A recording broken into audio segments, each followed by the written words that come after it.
She hadn't seen him in 18 years, but when her daughter walked onto that stage confident, brilliant, and poised, Lillian watched the color drain from his face. The man who abandoned her finally saw what he left behind, and what he never even knew he had. The air smelled of old brick and new beginnings. In a tiny apartment tucked above a laundromat, Lillian Monroe sat at a second-hand sewing machine, stitching lace onto a wedding gown that wasn't hers. Outside, the snow whispered against the window panes, but inside, a gentle hum filled the room, the kind of quiet that only a mother and her newborn can truly understand. She glanced down into the bassinet beside her, where a tiny bundle stirred in soft, rhythmic breaths. Sophia, her daughter, her miracle. 18 years ago, Lillian had arrived in Greenville with nothing but a backpack, a broken heart, and a sonogram folded in her coat pocket.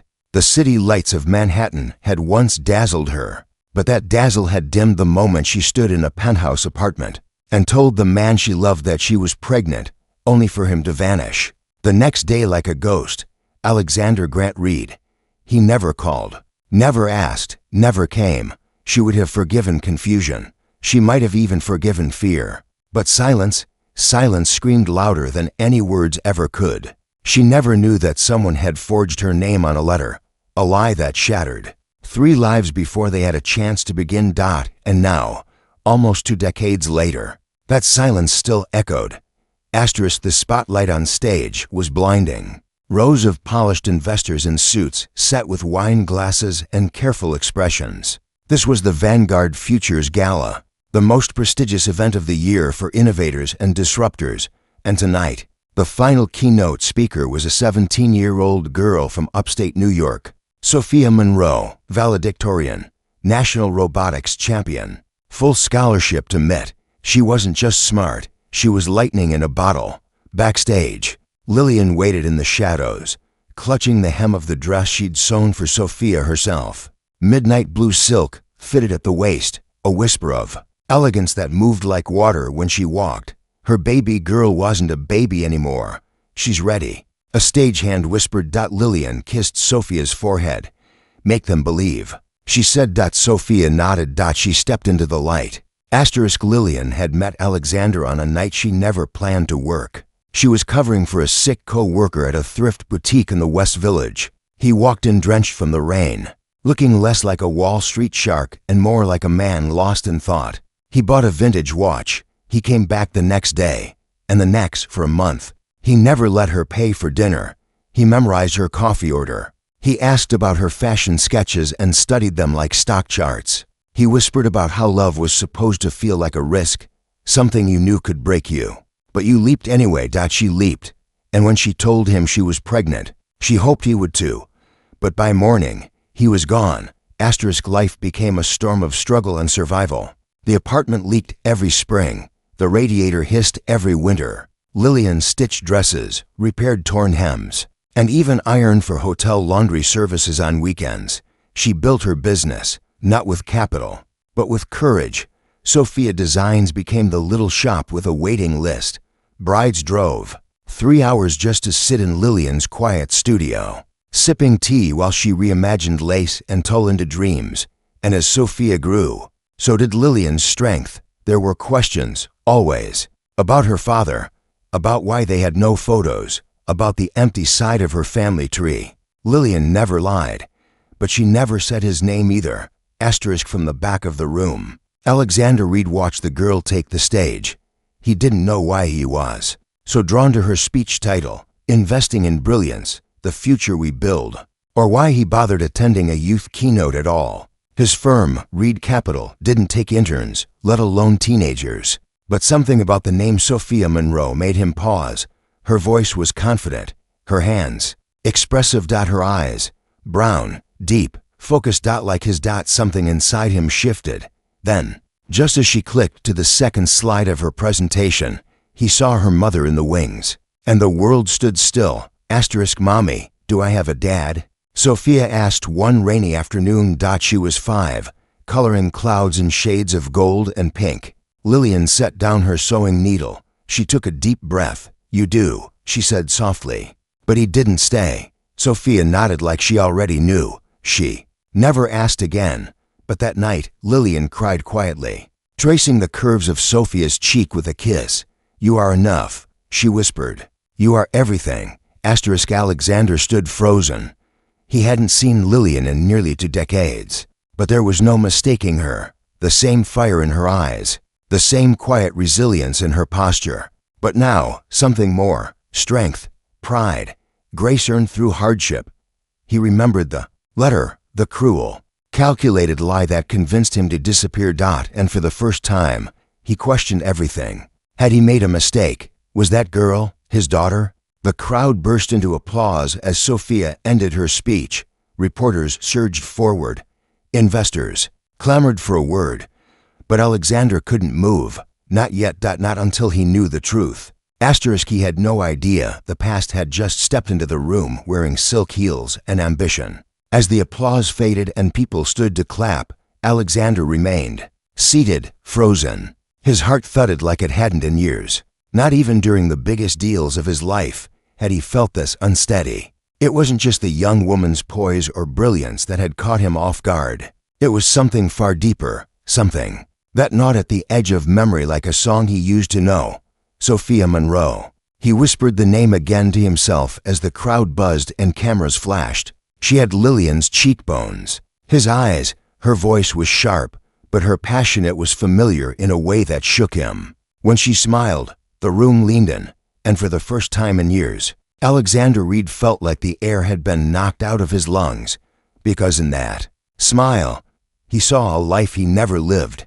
And then he saw her, standing just behind the velvet curtain, half hidden, arms crossed, watching with the quiet pride only a mother could carry. Lillian, the woman he left behind, the woman who never chased him, never demanded anything, the one he told himself was just a brief chapter in a younger, more reckless version of himself.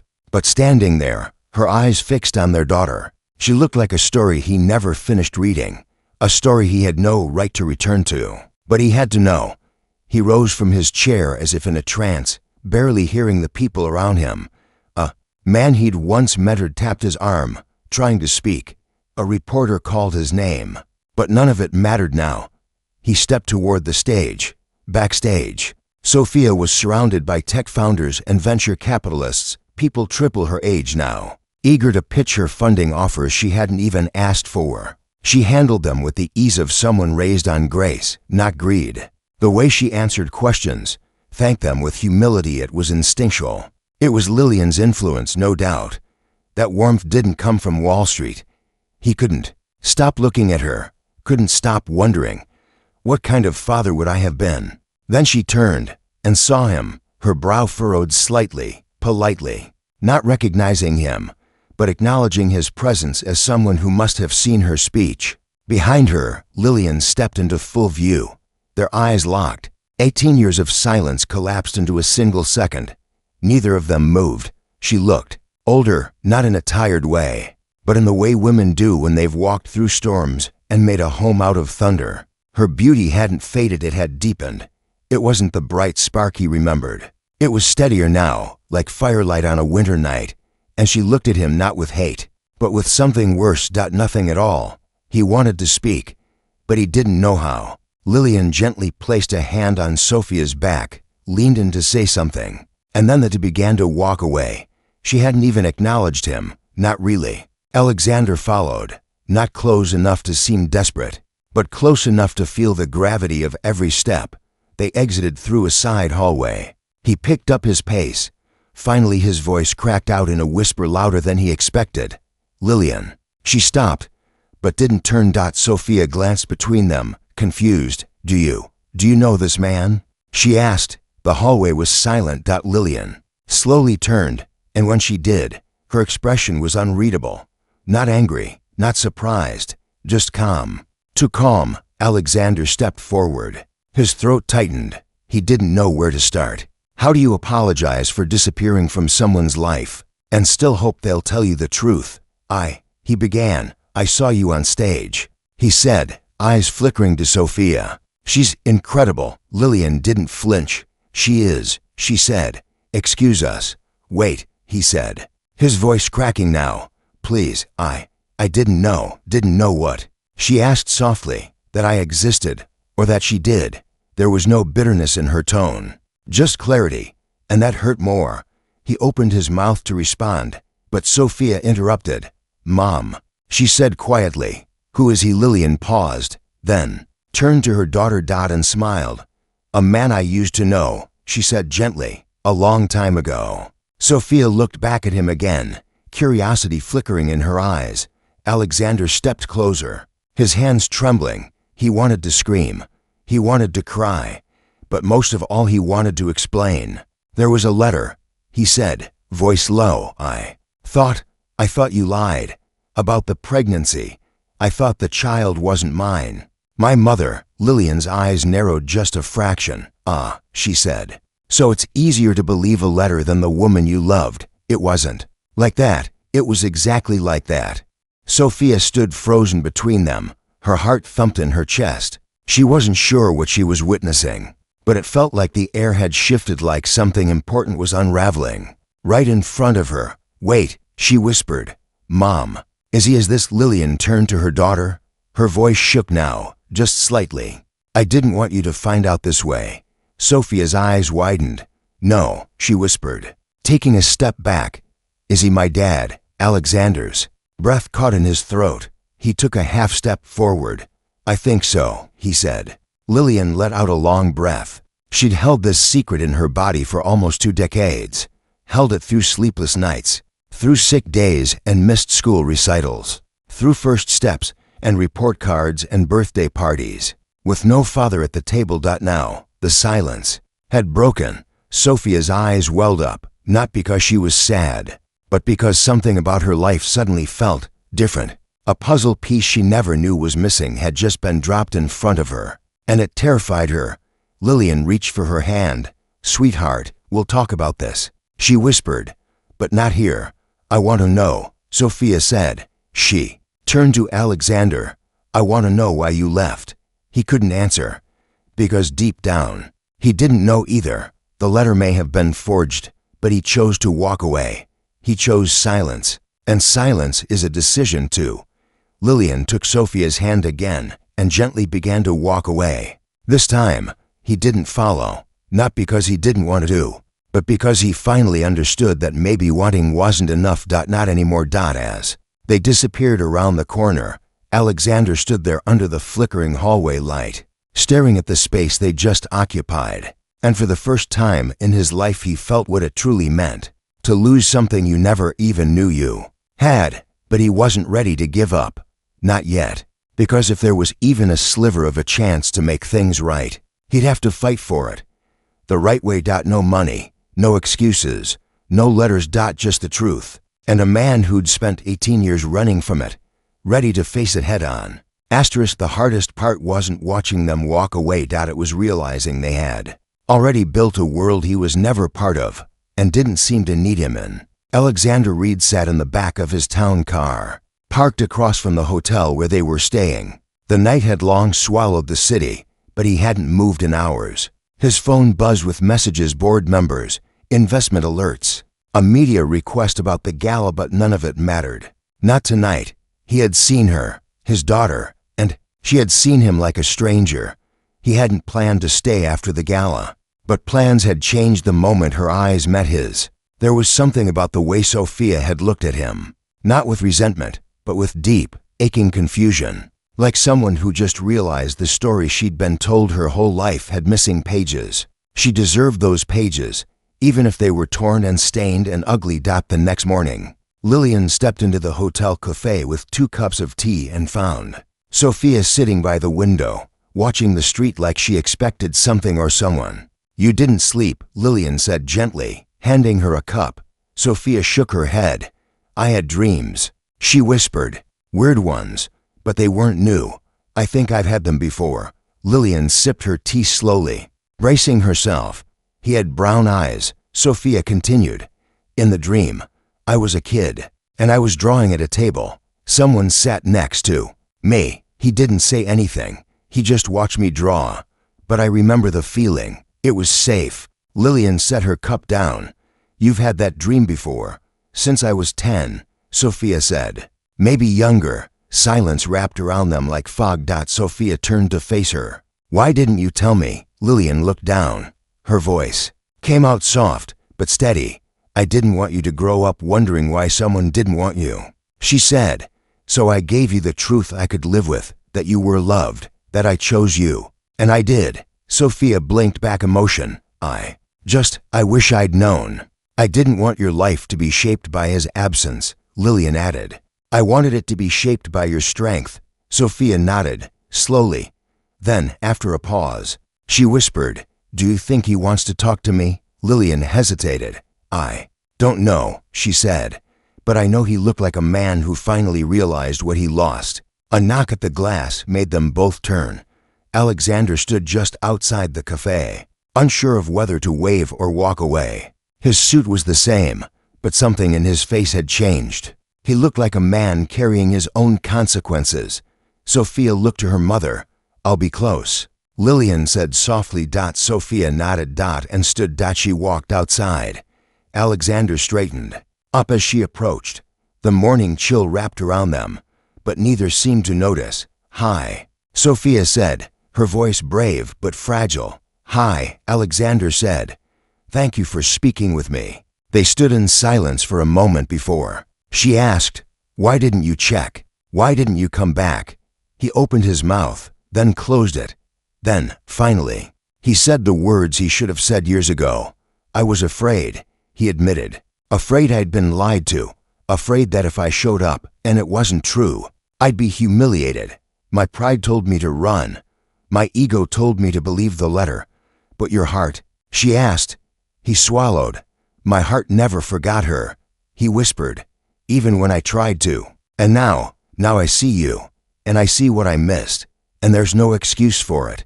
Sophia studied him. I don't need a father to fix me, she said quietly. I was never broken. Alexander nodded. I believe that. But maybe, she added, you need this more than I do. Tears welled in his eyes. He looked at her not just as a reflection of a woman he once loved, but as someone entirely her own. Strong, thoughtful, courageous. I don't expect you to forgive me, he said. She looked up at him. I didn't say I was angry, she replied. I'm just deciding who you are to me now. The door opened behind them. Lillian stepped out. Sophia turned to her. Would it be okay, she asked, if we talked a little more? Maybe over breakfast. Lillian met Alexander's eyes. For the first time that morning, there was no apology in them, but there was truth. I'll be upstairs, she said to Sophia. Then, to Alexander, after a beat, she's not a second chance. Don't treat her like one. I won't, he said, and he meant it. They sat down together inside, father and daughter, strangers and something more, beginning a conversation that would stretch beyond the hours of that morning. They didn't talk about money or mistakes.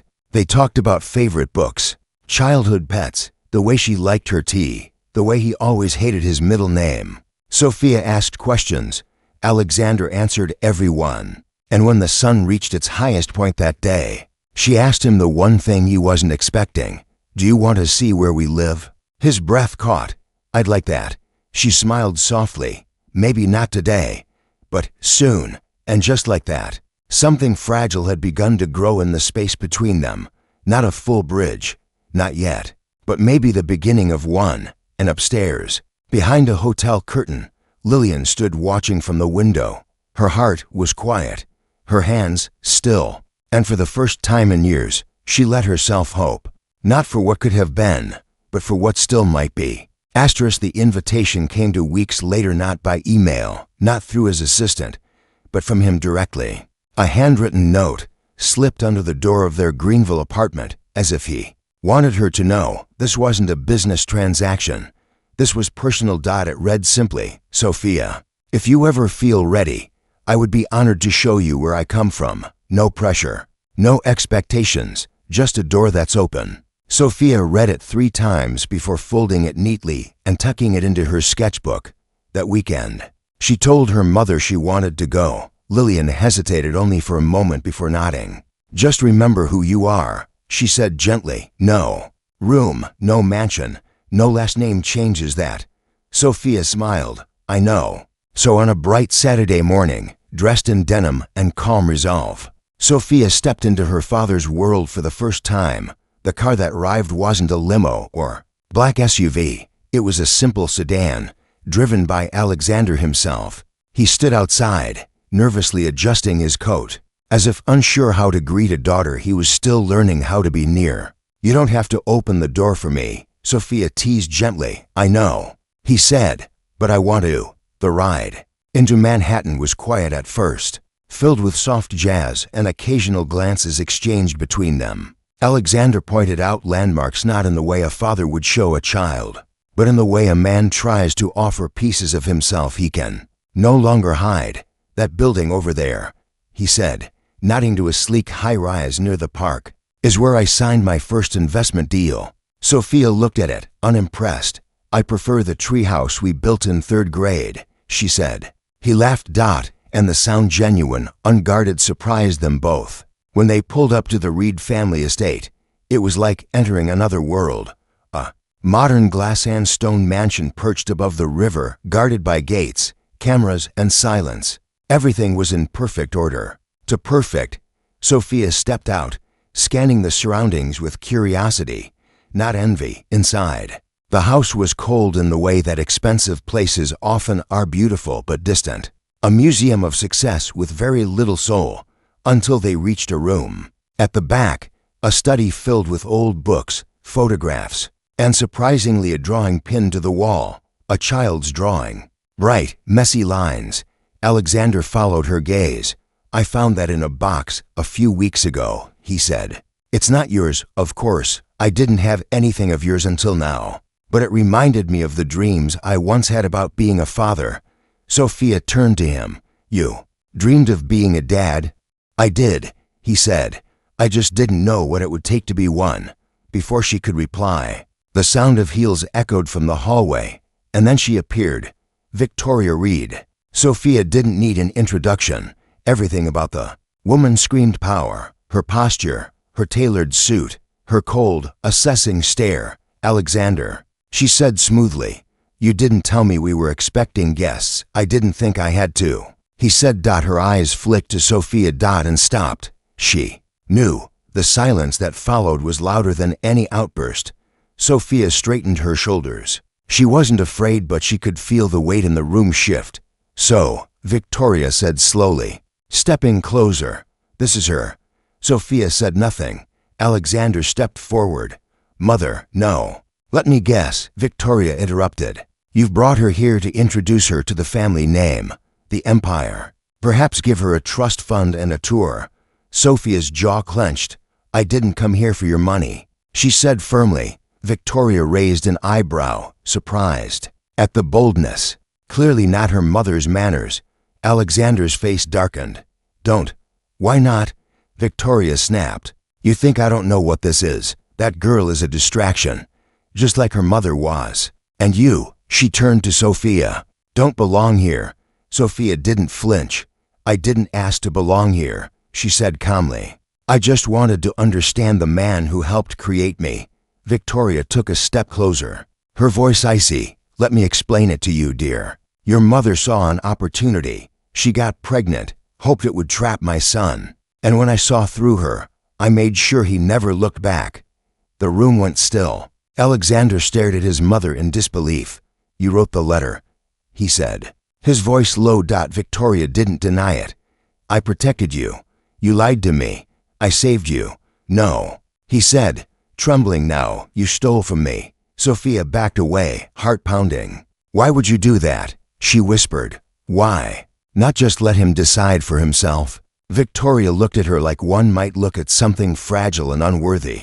"Because you were a risk," she said, "and I don't let risks into this family." Sophia turned to Alexander. "I want to leave," she said quietly. He nodded, stepping between them. But as Sophia turned to go, she looked back. "You know," she said to Victoria, "you may have built an empire, but you'll never have what my mother has. And you'll never be the kind of woman I want to grow up to be." Victoria's lips tightened, but she said nothing. Outside, the wind had picked up.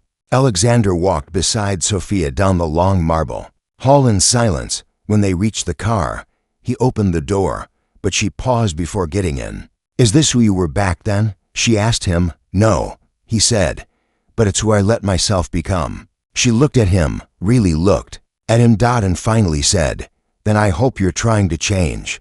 "I am," he said. "Good," she replied, stepping into the car, "because I might not forgive you yet." But I haven't closed the door. As they drove away from the mansion, the skyline blurred past the window, but Sophia kept her eyes forward, and somewhere in that silence, something inside her shifted. That not forgiveness. Not yet, but maybe the beginning of it. Some places don't just hold memories, they hold echoes. And as Alexander Reed stepped out of the car and onto the quiet sidewalk of a small town, 3 hours north of Manhattan, he felt those echoes settle over him like mist. Greenville wasn't impressive. It didn't have skyline towers or chauffeur-line curbs, but it had something that made him feel smaller than he ever had in the boardrooms he once ruled. Honesty. This was where Lillian had raised their daughter. Alone. He didn't announce his arrival. He didn't call ahead.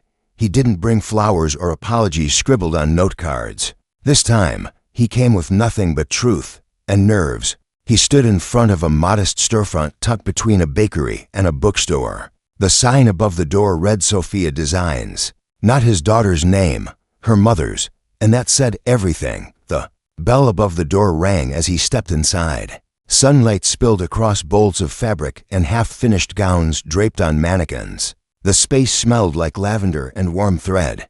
A young assistant looked up from a sewing table. "Can I help you? I'm here to see Lillian," he said quietly. The assistant blinked. "She's in the back."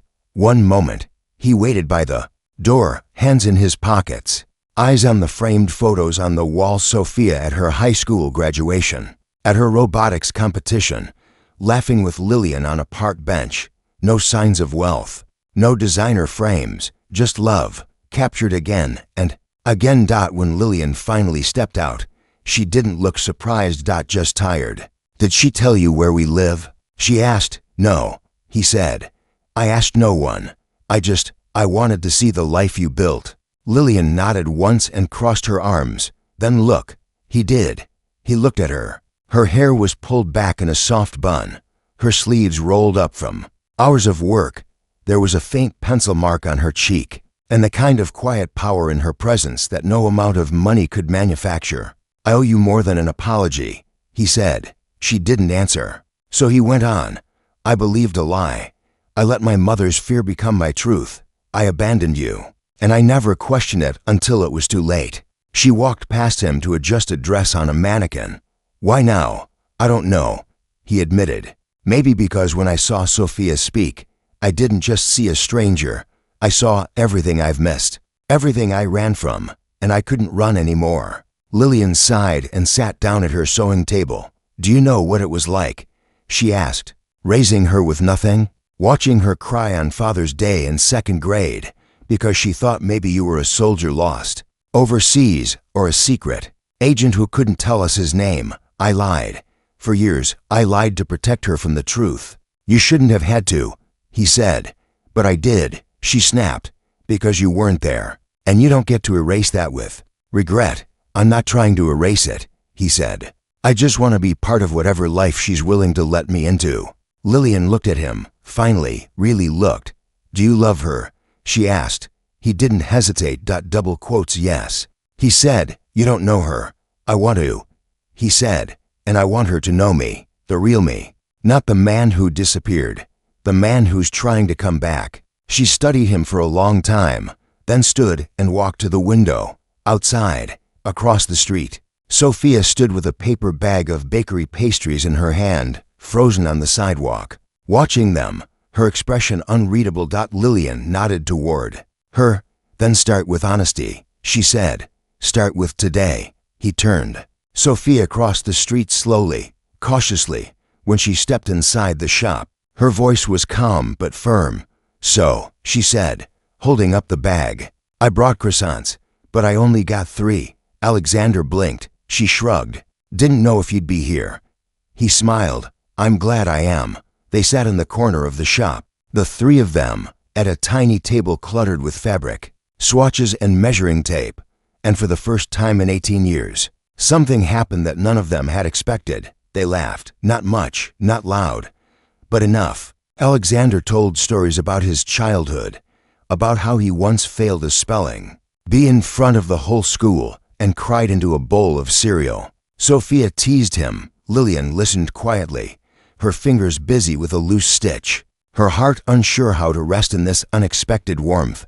After a while, Sophia looked at him with a question waiting. "Why did you never try to find us?" He lowered his gaze. "I was a coward," he said softly, "and I convinced myself it was justified. But it wasn't. Not then, not now, and if there's any way to earn a place in your life, it won't be because I deserve it. It'll be because you choose to let me in." Sophia leaned back, thinking. Then, with a quiet voice, she asked something he didn't expect. "What's your favorite color?" He blinked. "What? You know mine," she said. "It's green. I wear it all the time. You said you've watched my speeches, right? So what's yours?" He smiled, almost sheepishly. "A blue," he said. "It reminds me of the sky after a storm." Sophia smiled. "Mine too." They shared a look, and for the first time, something new settled between them. Not pain, not anger, but possibility. Lillian stood, brushing off her hands. "I have a dress fitting in 10, she said. "Can I stay?" Alexander asked. Sophia looked to her mother. Lillian nodded. "You can stay." And just like that, the past didn't disappear, but it started to lose its hold. The road ahead wouldn't be perfect. It would be full of long talks, awkward silences, hard questions, and gentle rebuilding. But for a man who once walked away from love, this time, he was choosing to stay. Asterisk. They weren't a family. Not yet, but they were beginning to sound like one. 3 chairs around a sewing table, laughter that came in short, shy bursts, conversations that tiptoed into real emotion, and one man who, for the first time in his adult life, was trying to rebuild not his empire but his heart. 2 weeks had passed since Alexander stepped into that boutique in Greenville. In that time, he'd learned how Sophia liked her tea strong, to sugars, how she hated math but loved coding, and how she once built a prototype app that helped small businesses track donations during the pandemic. He'd also learned what kind of man he had missed becoming. The kind who watches their child's face light up when they talk about their dreams. But there was something else happening now, something bigger. Sophia had been invited to present at a Youth Innovation Summit hosted by the Tomorrow Foundation, a global nonprofit that invested in socially driven tech solutions from young leaders. It wasn't just any stage. This was the kind of opportunity that launched careers, secured scholarships, opened doors to companies and investors that changed lives, and Sophia had earned her place with nothing but talent and perseverance. The event would be held in Manhattan, Alexander's world. Lillian hesitated at first. Returning to the city stirred up too much dorm room memories, subway tears, nights wondering how she would afford diapers. But Sophia had worked for this. She deserved to shine. So they packed their bags and went back. It was the first time Sophia had ever stayed in a luxury hotel. She couldn't stop staring at the view.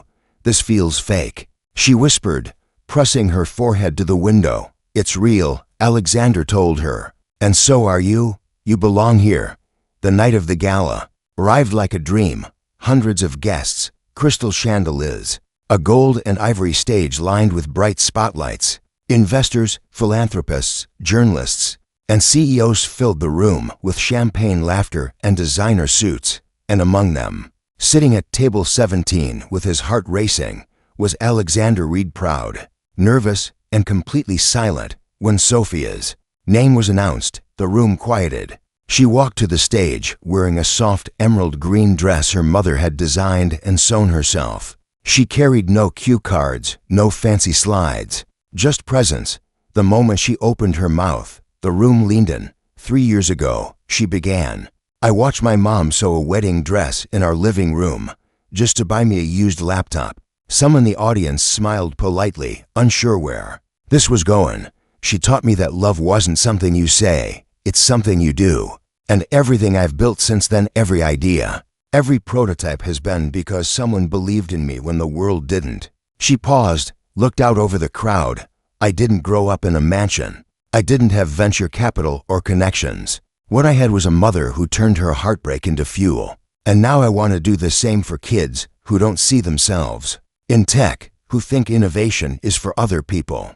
My project helps public schools integrate robotics without needing a tech lab. It's simple, affordable, and scalable. Applause started, genuinely this time. But Sophia wasn't finished. There's one more thing, she said, her voice lowering. I used to think I didn't have a dad. I used to think maybe he didn't exist. Or worse, he knew about me and didn't care. A hush fell over the room. Lillian gripped the edge of the table. Alexander froze. But recently, I learned something, Sophia continued. Sometimes people make mistakes that are so big, they forget how to come back, and it takes courage to admit them. It takes even more courage to stay and rebuild. She smiled softly, not with bitterness, but something like understanding.